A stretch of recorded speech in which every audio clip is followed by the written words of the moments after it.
The USA water polo national teams have an unusual family connection. Three siblings, Dylan, Quinn, and Ella Woodhead, have been training for the Paris Olympics. Their mother, Laura, swam for Stanford around 1987, and father, Jeff Woodhead, rowed for Cal. When we were younger, it was always a big family tradition to go to big game, and we would always choose like Cal or Stanford, and we'd have within the family like a bet.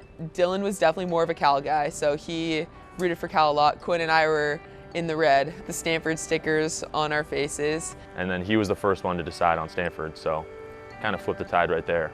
All three kids decided to go to Stanford for water polo, making Jeff the only Cal alumnus in the family. I think when Dylan kind of decided to go to Stanford, it definitely disappointed my dad. I don't know if he ever told me, but my mom said, it really hurt him. And he still gets a lot of hate from all his fraternity brothers in their group chat. I think he's okay with it now.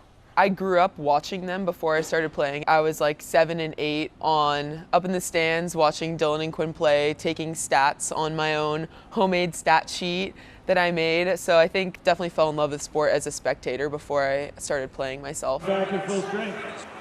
I've been on this team for around 4 or 5 years now, and I was there for most of it alone. But to have my brother here, who I grew up playing with basically my whole career, it was just special. And my sister too, going through the same process. It's just people that you're more comfortable with. I love my teammates, but they'll never be as close as my family. That's invaluable in this line of work. It's fun, it's interesting, just seeing the brotherly dynamic and how they're different, how they're similar. Just makes it a family affair, not just for them, but for the whole team. You can obviously talk to your parents, but sometimes they don't really understand fully what it's like to be in this process and how difficult it is. Having them understanding what I'm going through and always giving helpful advice and listening when I need them to listen has helped me get through. I think they never imagined themselves having 3 kids in this process. They're just kind of soaking up every moment. Never thought they would be here, but they're taking advantage of it fully. Very proud of all of us.